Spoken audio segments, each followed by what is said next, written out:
Why do you want to bake this cookie? Well, if you love snickerdoodles and you love Christmas, this gluten-free, I want to call it a nutmeg snickerdoodle, but it's an eggnog snickerdoodle, is for you. It's buttery rich on the inside with a hint of rum, and the outside has a crisp, sugary rolledness with some nutmeg. They're delicious. Hi, I'm Carolyn, and this is the Chili Bakes Gluten-Free Podcast. And the bake we're making today is a perfect way to start off the holidays, and it'll be so good to share. And, well, if there's any left you want to share. Thanks again for joining me. And if you haven't been here before, I'm a gluten-free baker that's been baking over 20 years, and I make bakes where you don't miss the wheat because everything's so good. And if you have been here before, thanks so much for joining me again in the kitchen. I love having you with me. I love sharing what I know, and I'm really excited to bake with you. This is going to be a really delicious and fun bake. Let's get to baking. Let's talk about special ingredients you may not have that you need to make eggnog snickerdoodles. The first one is cream of tartar. It's a white powder that you can find in the spice aisle. It's made from grapes in the winemaking process. What it does is give that tart, tangy that tart, tangy taste, wow, say that one 3 times, to snickerdoodles that we all know and love. The second thing we need is nutmeg, because that's the main spice in eggnog. So in order to make eggnog snickerdoodles, we need nutmeg, and we need 2 teaspoons plus about 1/4 teaspoon. The third thing is rum extract. This is not something I normally have in my kitchen, and I was actually pleasantly surprised by the smell of it and the taste. It's kind of like the root beer candies you ate as a kid, and it has a nice, well, it's not a fruity flavor. It adds the rum taste that I'm not going to add real rum to my cookies. So you really need to get some rum extract if you want them to taste like, I was going to call them eggnog or doodles. No, they're eggnog snickerdoodles. Oh, and the next thing you need to do is preheat your oven to 350 degrees. Let's start the dry ingredients. So we're starting with 2 3/4 cups of Cup4Cup Multipurpose gluten-free flour. Then we're adding 1.5 teaspoons of sweet rice flour. That adds a little chew. We're adding 1/2 teaspoon of xanthan gum for more chew, because you want chewy snickerdoodles. Then we have 2 teaspoons of cream of tartar. That's what adds the distinctive kind of tart taste to snickerdoodles. Whoops, that went everywhere. 1 teaspoon of baking soda. Make sure you get the lumps out. 1/2 teaspoon of salt. You want to use fine grained salt so it mixes in and dissolves easily. And then we're adding 1/4 teaspoon of nutmeg. So that's different than the regular snickerdoodles because that's one of the flavors in eggnog. And then we just have to whisk and we'll be done here. And that's how easy the dry ingredients are. Well, I might whisk it a little bit more off camera to double check to make sure everything's well mixed, but those are your dry ingredients.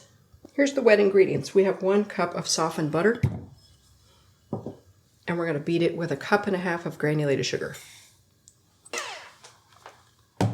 Okay, the butter obviously was not that softened, and it's cold in here, so I'm going to put it in the microwave just for a few seconds to soften it up so I can beat it. All right, let's try this again. Sometimes in the winter it's so cold in here I don't realize the butter isn't soft. All right, I'm going to continue creaming the butter and the sugar together, and I'm going to do that off camera, and then we'll add the eggs and the rum extract. All right, the butter and sugar are creamed. We're going to add 1 large egg and 2 egg yolks. We want the extra egg yolks because we want the eggnog taste, and the egg yolks are going to add that richness. All right, I'm going to give it a scrape, and then we'll add the rum extract. We're going to add 1 tablespoon rum extract. All right, I'm going to keep mixing this off camera, and then we're going to add the dry. Let's add the dry. Ooh. We're going to mix it slowly so flour doesn't go everywhere. All right. I'm going to clean this up and scrape the bowl off camera. You can really smell the rum extract. It actually smells a lot like the rum lifesaver, which I think is kind of enchanting, and it reminds me of those sweet storybooks we had as kids in our stocking from the 1970s. Yeah, that was a long time ago. Alrighty. Now all that's left, we're just going to scrape here and make sure all the flour got mixed in. All right, we're going to let this sit about 10 minutes, and then we're going to scoop. This is a 1/4 cup granulated sugar with 2 teaspoons of nutmeg mixed in, and we're rolling the cookies in it. All right, this is a number 24 scoop. It's a couple tablespoons. It's like a tablespoon and a half of dough. We want a full scoop. And then I'm going to roll it into a ball like that. And then we're going to cover it in the cinnamon nutmeg. All right.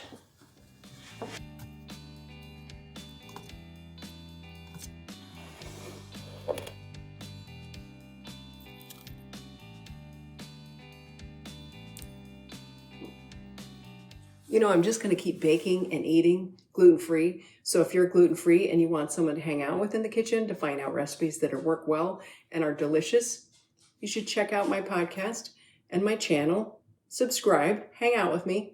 I'm going to be eating and baking gluten-free for a long time because I'm a baker. It's what I do. And I make really delicious things that are so good you don't miss the wheat. So if you want really good gluten-free, you should rate, review, and subscribe. Hang out with me in the kitchen. I'll be here. Let's check out what's left of this beautiful bake because I did 2 takes and I kept eating them. So there's part of a cookie, but check that thing out. Dotted with nutmeg. It's nicely brown on the bottom. It's very buttery. It's soft in the center. It has a slight rum flavor. It's got a sugar crisp to the outside. A little bit chewy, buttery, soft. So good. You are going to love these, and everyone's going to want to eat them. No one will know they're gluten-free, though. So delicious. What a great bake to start off December.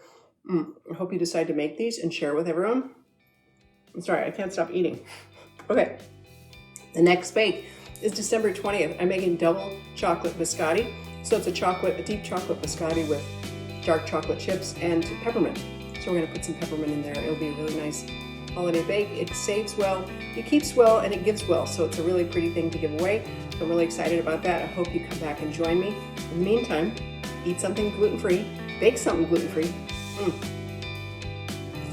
These are so good. So good.